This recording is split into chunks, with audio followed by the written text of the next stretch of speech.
Hey guys, just a reminder, this is not official medical advice. For such, please seek an appointment with a licensed medical provider. Hi, this is Dr. Tom Rogers coming to you with a weekly podcast of the Common Sense MD. I have a person over here to my left. Her name is Ashton Williams. She's one of my newer nurse practitioners, and she has a lot of common sense. That's why I hired her, and I like working with her because she has common sense, unlike most people in this world. But I don't anyway, know if my husband would agree with you. You might recognize Ashton because she used to be a news anchor around here. And then she went back to school, did cardiology for how many years?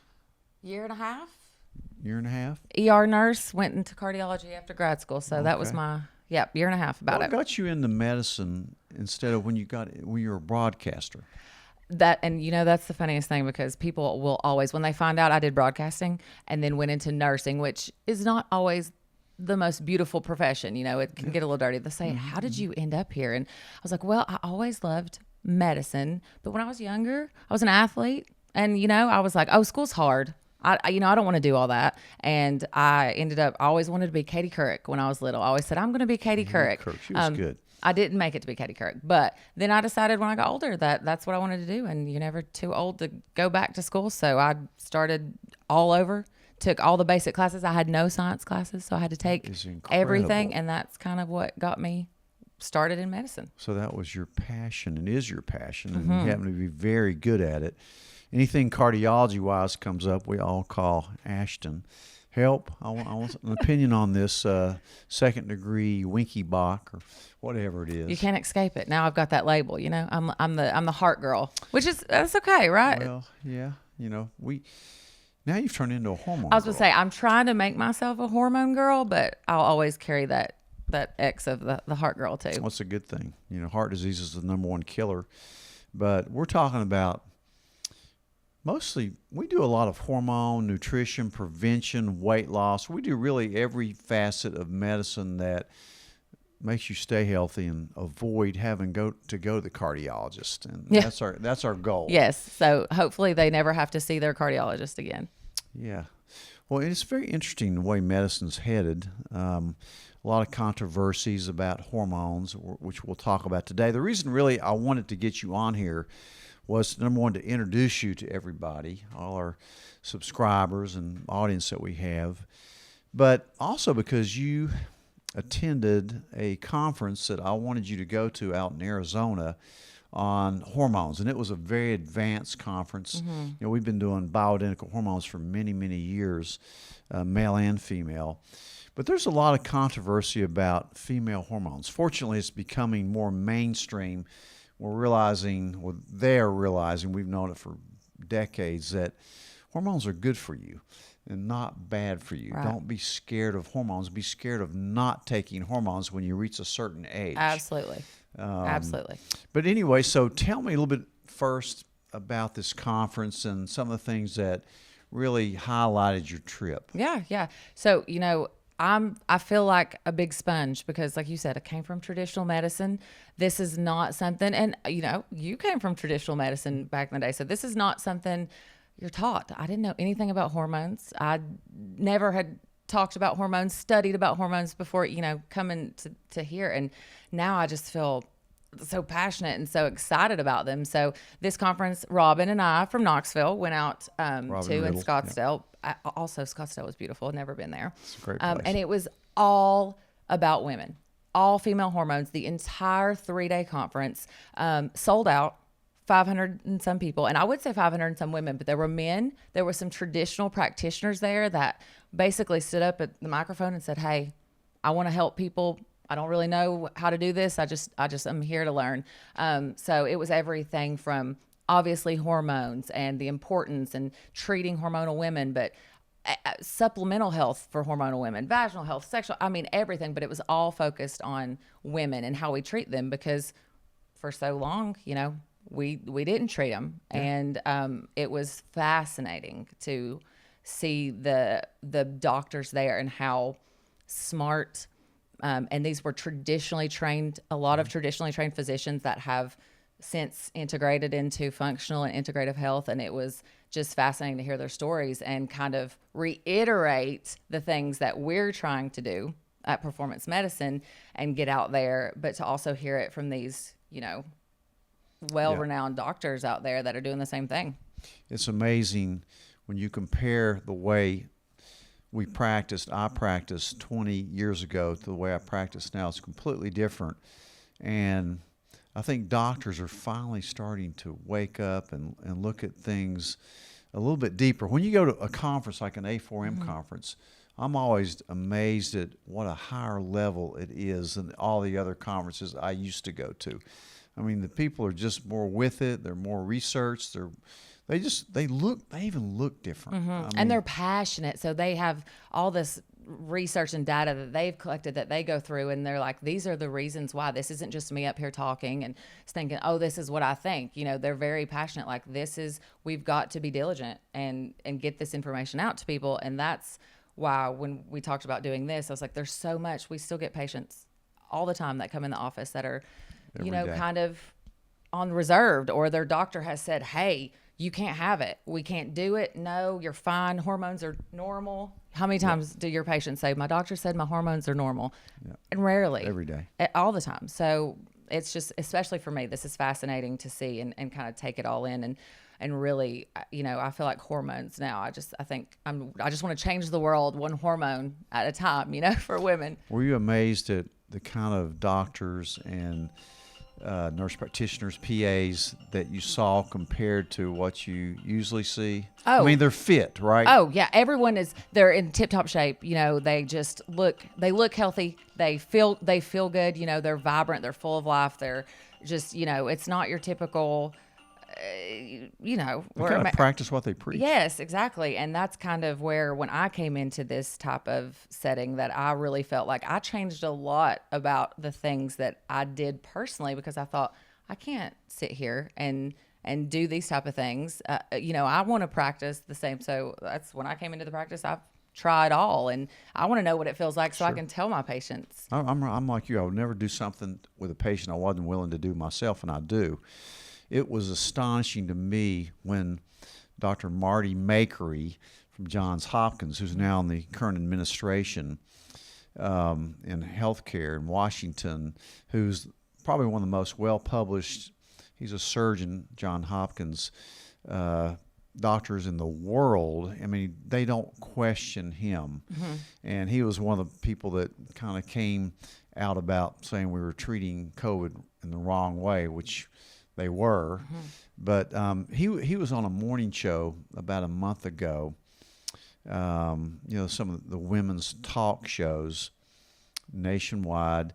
And when you'll enjoy this because you're into cardiology, when he made the statement that, did you know that bioidentical hormones are 40% more effective than a statin for preventing heart disease? Nobody ever says that or even thinks that. And if you say it, most people are going to be like, you're crazy. That's not what my doctor said. That's not what the guidelines say.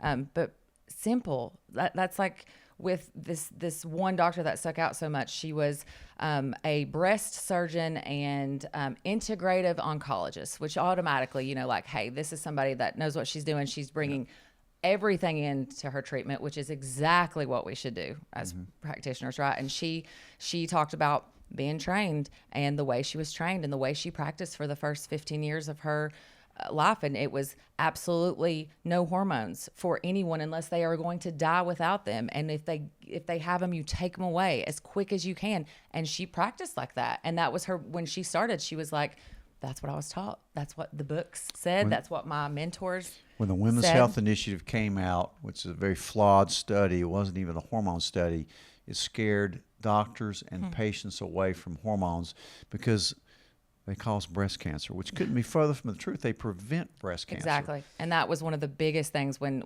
we talked about doing this podcast and from the conference and what I learned. And the biggest one, she was just amazing because she came out and said, listen, estrogen, when we deplete our estrogen is when we get sick. When we take that from women, that's when they decline and go downhill. And guess what happens when we take it away? You feel terrible. You're anxious. You're depressed. You have all these symptoms. You get heart disease. You get metabolic syndrome. And guess what we have for all that? Medications, pharmaceuticals. Yeah, we have Prozac and antidepressants Right. when you go through menopause, which and means the worst thing you can do. Prilosec and all these things that we can give these And women the birth control pill, which is synthetic hormones, which you should that we never give everyone. But yet we say, hey, This will get you through it. But so that was the thing that, and you know, like I still get patients all the time that come in and they know they've been led to us. They feel it deep down that this is what they need, but they're still scared because everyone around them, they're getting different things from different perspectives. Like, oh no, you can't have that. Oh no, your mom had breast cancer, or it's in your family, and estrogen is gonna, and it's such a disservice. And it honestly, now I just feel so strongly, like I feel like I could go out every time I just want to meet random people, be like, do you need hormones? You need hormones. You want to live a long, healthy life. Yeah, let me tell you about the research and the thinking about hormones. You know, that's one reason why when you did cardiology, you didn't see women before age 50 coming in with heart attacks. No. Rarely, because they had estrogen in their system protecting their heart. You didn't see them developing osteoporosis until they lost the estrogen. Yeah. You don't see them develop dementia until they lose their estrogen. But yet we tell women estrogen is going to cause you cancer. Yeah. And we don't look at everything else that we're not scared of in this world that we just do day to day that is really breaking our systems down and, you know, tearing us apart. Simple things that we can fix, but it's estrogen. You know, the estrogen is, and so that's been a big thing for me now, is really diving into that. That way I'm able to give that information to my patients. You know, like you can't unring a bell. And that was one thing Dr. Simmons said. She said, the hard part is you can't unring a bell. So when people hear it, they hear it, and it lingers even when there's new data or there's new things that say, hey, this isn't true, but you still have to fight that and push back because it's been heard, it's out there. Fight that cognitive dissonance that Dr. Makery talks about. He wrote a whole book about it. Yeah. It's really interesting how slow doctors are to, you know, come around and finally realize, hey, this is good for people, not bad for people. And don't forget about progesterone. Oh. Even though I had a lady today that she'd had a hysterectomy and she needed estrogen, of course, but she was told she didn't need progesterone because she has no uterus. But it has about 300 different functions. So I still think you need micronized progesterone. You know, they're finding out new things about the Depo-Provera shot, which I never liked to use in women because they all had terrible symptoms with it. Some of them liked it, but it's a birth control shot. You got every 3 months, but they all gained weight with it, and a lot their periods stopped for the most part. Yeah. Some of them bled all the time. And what are we doing there? Yeah. And don't even get me started on testosterone. You know, I am so, when every woman that I come in with the hormone consult, and I've had women come say, well, my doctor told me I'm a female and I don't need testosterone. I said, did you ask him why you were born with it? You know, so it's just fascinating to me that we have this misconception out there, and we have women that are just miserable and they're scared to not be miserable because they're scared that they're going to do something wrong, and you know, everyone's telling them, no, you can't do this, and then they end up with us, and you know, usually we get to bring them back to life, like I said. Yeah. I mean, out of all the hormones, estrogen, progesterone, testosterone, I think testosterone, which women need some of, is the one that makes them feel the best, male or female. Absolutely. And now all the research shows that when we do a testosterone pellet in a woman who's had breast cancer, estrogen, progesterone positive, it helps prevent recurrence of that breast cancer. So I put all the women that have had breast cancer, estrogen positive, and I watch them really closely. They don't get aromatization from testosterone to estradiol. But I put most of them on a little bit of testosterone as well. Yeah. And I think, you know, you can't, medicine is not the way we've made medicine. You know, we've had these guidelines, and this is how we do everything, no matter what the patient looks like or who they are. And that's not medicine. We've got to be able to think outside the box and treat people differently. And be proactive. You know, you have to practice medicine not defensively. You know, that patient needs your help. That's why they're there. And a lot of times it's just education and reassurance that they're doing the right thing. And a lot of it is experience and seeing these people for many, many years and seeing how they do compared to the ones that aren't on hormones to the ones that are. There's a vast difference in the way they look, the way they move, the way they feel, their moods. Women's hormones are complex. They're tough. They're a lot harder to deal with than men as far as their hormones. Yeah, and it's just I've been able to I've accrued new patients who the next thing I know I'm seeing their friends and their family members because they feel so good and they're just so thankful that they found somewhere that listens and, you know, treats them with individuality. And I end up with friend groups and girls that are like, hey, my friend said I had to come see you. She feels great. She was miserable. And so I think that's a testament to what we do and how we're trying to change things when you're out telling every friend that you have at dinner on a Wednesday night, like, hey, you got to go to performance medicine. I feel better. So there's just a lot of misinformation and really when you have the time like we do to sit down and talk to patients, we don't rush our patients at all. We take our time. I mean, I used to see 40 to 50 patients a day. Now I see 12, about what you see. Yep. So you have the time to sit down and discuss these things. And often it leads into better screening. Have you had your mammogram? You know, so just by coming and talking to us, they're going to get better screening. And, you know, you do need screening. The other thing that I think that's real important is talking to them about their nutrition. You know, we probably do 90% hormones and weight loss because when you have somebody in there with metabolic syndrome, you know, that patient needs to hear this. Of course, the hormones make them better in almost every way, but still, you want to screen for heart disease.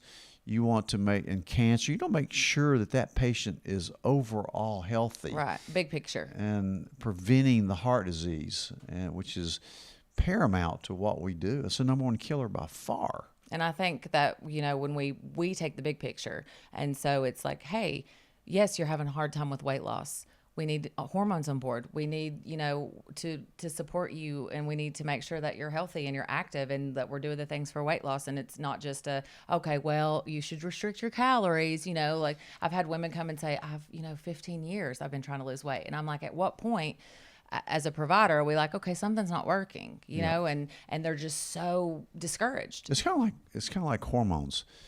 Obesity, even mild obesity, is very misunderstood. It's not laziness. It's not calories in, calories out. It's really quite complex. And now we have these GLP-1, GIPs are just amazing. So people have a way to stay healthy. They just don't know about it yet. Most of them don't. Or they're scared because of things that have been put out there and told to them by other providers or just, you know, in general. So a lot of times I think people end up with us because they're like, hey, I just don't know. And I want to, and I want to know more. And I feel like they see all of your videos and they have friends that do it and they think, okay, well, you know, maybe there's something I'm missing. And we provide that, I think. Well, I think it's been a great practice for me. And now that I have people like you, young people, you know, to carry on the torch, I'm not going to retire. But I've got a great staff. I mean, have you ever seen a staff that good that we have? No, and it's been, like I said, I think I'd tell everyone. People ask me all the time, like, oh, how do you like it there? Or, you know, how is it? And I feel bad when I tell like some of my old coworkers and stuff because I'm like, you don't even know, you know, like it's so good. And it's just I have patients that want to just hug me because they feel better. You know, I was so used to seeing sick people who never got better, who we never helped get better. You just put on another medicine. And so like to have these patients and to work in this atmosphere where it's just, I'm not held down by, I got to put the most ridiculous, tedious things in my chart because insurance is going to say, why didn't you give that person a statin?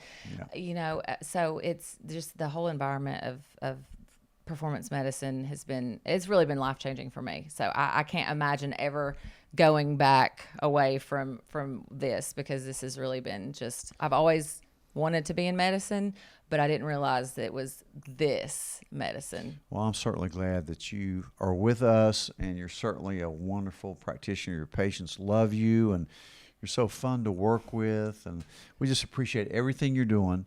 And we'll go to many more conferences. We'll learn more. Medicine is always changing. We're always finding out new things, and we always try to listen to our patients and have the time to treat them and give them those words of reassurance that you're doing the right thing. Yeah, and I think that's why they keep coming back, is because we do that. You know, we're always like, hey, even if I don't know something, I'll tell my patients. I say, I don't know, but I'm gonna check on that, and I'm gonna look into it, We'll find out. and I'm gonna find out. And I think they appreciate that. You know, it's They a do. different approach. And we appreciate you, Ashton Williams. Come see Ashton at our Johnson City Clinic, and you're in Kingsport one day a week. So hopefully, you have a long career with us. And Absolutely. who knows, 30, 40 years from now, what we'll be doing. Can you imagine? We'll I'm be. trying to imagine. We'll be so I'll be advanced. I'll be 110 years old. You'll still be practicing. Yeah, I hope so. All right, guys. That's it for today. Thank you, Ashton. We'll see you guys next week.